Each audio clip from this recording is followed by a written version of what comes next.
అదే RTV app వార్తల్ని క్షణాల్లో చదివే అవకాశం ఉంటుంది. ఒక న్యూస్ పేపర్, ఒక టెలివిజన్ ఛానల్ మీ చేతుల్లో ఎప్పుడూ ఉంటాయి.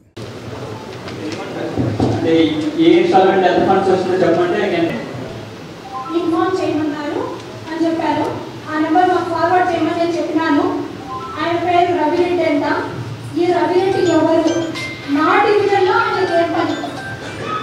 నా డివిజన్లో ఒక కార్పొరేటర్గా నన్ను సహకరించకుండా ఎవరు ఈ రవిరెడ్డి? ఆయనకు ఎందుకు మీరు పత్రాలు అందజేసి ఆయన చేతికి ఇన్ఛార్జ్గా ఇచ్చినారా? లేకపోతే ఎవరు ఆ వ్యక్తి? ఆయన వచ్చి పింఛన్లు చూసుకోవడం ఏంటి? ఇన్ని సంవత్సరాలు మేము అక్కడ కష్టపడి గెలిచిన వాళ్ళము, మమ్మల్ని ఎందుకు పిలవడం లేదు? ఫస్ట్ థింగ్, ఎవరికి ఏ ప్రోటోకాల్ ఇన్విటేషన్స్ ఇవ్వలేదు. ఎవరికి ఇంట్రెస్ట్ ఉంటే గవర్నమెంట్ ప్రోగ్రామ్ వాళ్ళు వచ్చి పార్టిసిపేట్ చేశారు. రెండవ పాయింట్, మీరు ఎప్పుడు అలంకారపల్లి మీ పేరు మీద రాయించుకున్నారు? మీరు రాయించుకోలేదు కదా, దాని మీద ఆస్తి హక్కు మీకు లేదు కదా. మీరు జస్ట్ అలంకారం వినండి, మీరు క్వశ్చన్ చేశారు, నేను ఆన్సర్ ఇవ్వండి. అలంకారపల్లిలో మీరు ఒక కార్పొరేటర్ గా గెలిచినారు. మీరు కూడా ఉన్న 50 మంది కార్పొరేటర్లలో మీరు కూడా ఒకరు. ఫినిష్ చేయండి, డోంట్ ఇంటరప్ట్ మీ. ఫినిష్ చేసినాక మీరు మాట్లాడండి. సో మిగతా 47 మంది కార్పొరేటర్స్ కడప నియోజకవర్గంలో వచ్చే కార్పొరేటర్స్ ఎవరికైనా ఫోన్లు వచ్చినాయా?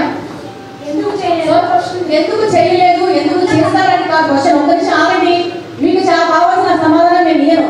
నేను ఏమి ఇవ్వాలనుకుంటున్నా అది ఇస్తాను. అది వినే వరకు ఓపిక అనేది ఉండాలి మీకు. అర్థమైందా?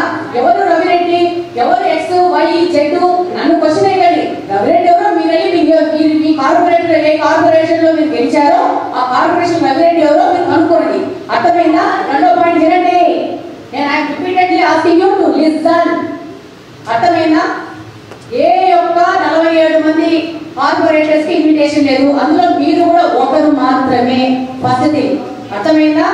గవర్నమెంట్ ప్రోగ్రామ్ ప్రకారము ఎమ్మెల్యేలకు ఆదేశం వచ్చింది. ఎమ్మెల్యేలు వెళ్ళి ఇన్వాల్వ్ అయిపోయి 3 కార్పొరేషన్స్ డిసైడ్ చేసుకోవడం జరిగింది. దాంట్లో వాళ్ళకి కోఆర్డినేషన్ ప్రకారము మాకు సంబంధించి పార్టీలో ఎలక్షన్ లో మాకు కోఆపరేట్ చేసిన వాళ్ళకి ఒక పేరు మేము ఇచ్చినాం. దాని ప్రకారం వాళ్ళతో ఇంటరాక్ట్ అయిపోయి దాన్ని అరేంజ్మెంట్ చేశారు. అంతే, దానికి ఆన్సర్ అంతే.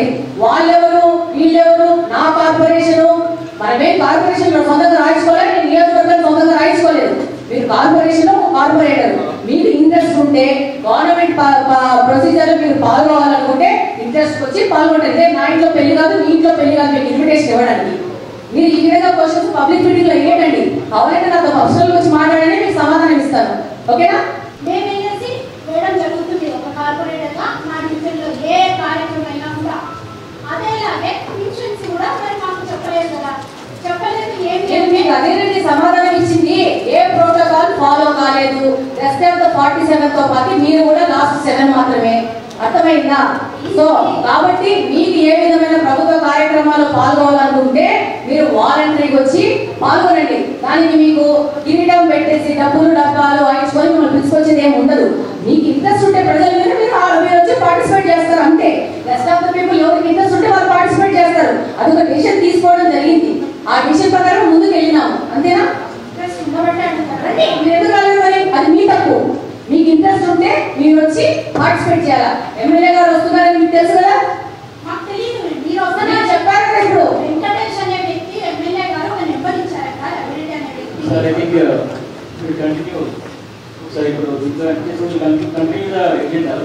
మరిన్ని వీడియోస్ కోసం ఛానల్ ని సబ్స్క్రైబ్ చేయండి. లేటెస్ట్ అప్డేట్స్ కోసం వాట్సాప్ ఛానల్ ని ఫాలో చేయండి.